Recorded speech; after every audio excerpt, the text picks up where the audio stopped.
Hiya. Welcome to the insane ramblings of nuttiness.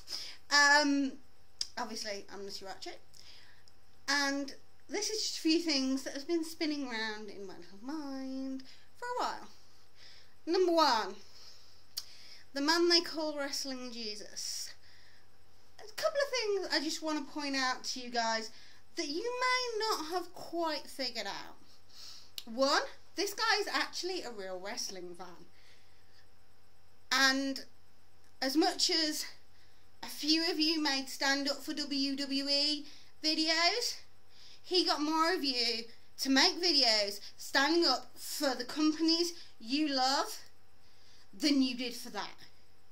He got you to make all the TNA fans to make videos defending TNA. He got all the ROH fans to make videos defending ROH. He got the WWE fans. He got us all as wrestling fans defending and explaining why we love wrestling, and saying that no, we're not geeks, we're not virgins, we're not sat in our parents' basements. And you know what? He actually got more of us making videos and standing up for something that we genuinely enjoy than a bloody however much WWE spent on that stand up for WWE campaign. He got you to defend what and explain why you love wrestling. Yeah, he did it in a way which antagonised you into saying something. Does that make him a bad guy?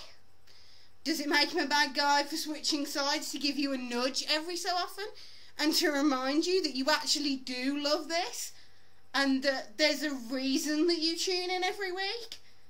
And it's not just because Wrestling Jesus is threatening and doing the Holocaust shit. The Holocaust shit's there to remind you why you love this. And fucking credit to you.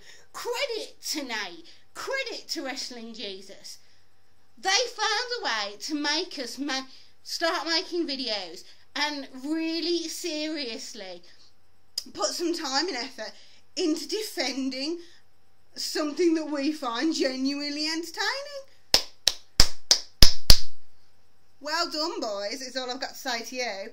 Well done. Well played. And you know what? They can swap sides as many times as they like as far as I'm concerned. And if you want to know why I joined Wrestling Jesus' last DWO group, because I get it. I understand what they're doing. And I think it's fun. Honestly, you people, sometimes I think people forget that a lot of the guys on here, they're doing what they want to have fun. And yeah, part of what the whole a lot of what Wrestling Jesus' groups does is get rid of other groups who actually put people off wrestling. People like the PWP who give wrestling fans a bad name because they are the guys who are sat in the basement. And no offence, but you're not who we want representing us. I'm sorry. But we're the real wrestling fans. We have a sense of humour. We don't live in our parents' basements. We're real people. And you know what? It's far more fun that way. Okay. Second thing I'm going to rant about. WWE, Sting, blah, blah, blah, blah, blah, Booker T, blah, blah, blah, blah, blah. Right. Booker T on commentary on SmackDown. Yay! Liked that. Great fun. This is what they should do with legends. Bring them out, let them have a spot, put them on commentary, use them as managers, do that stuff with them. It's fun, it's creative, and I genuinely enjoyed Booker T bouncing backwards and forwards with Michael Cole. It was nice having someone credible there, taking the piss out of Michael Cole. It was fun to listen to, and it made the show more fun to watch. Much like having CM Punk doing the commentary on Raw really made Raw more fun to watch. And I think that's a really valid point. I think we need people on commentary who help us want to watch the programme. And as much as I can't stand Michael Cole, if I actually could be bothered, I would get a goddamn You Cole t-shirt. Because he's an idiot. But Booker T gave a freshness back to SmackDown. It was a good show. Yes, there were bits that were annoying, but at the same time, I like what the WWE is doing at the moment. I like that balance off between giving us some stuff for the adults and some stuff for the kids. I'm alright with that. I can cope with WWE not being aimed at adults, as long as they give us something. And when they're giving us commentary from Booker T, when they're giving us intelligent bits as well as the kiddie segments, I can cope with that. I don't mind that at all. It's part of what I said about the Rumble. For me, the Rumble worked perfectly because it had the comedy segments for the kids, but it had the Legends returns and Diesel and the old Booker T, and that appeals to the real fans. The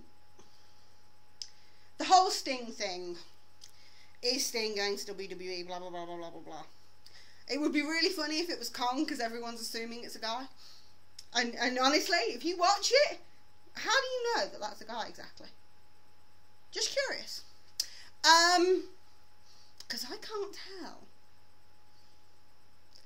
I mean, are those boots particularly masculine? I don't know. 50-50.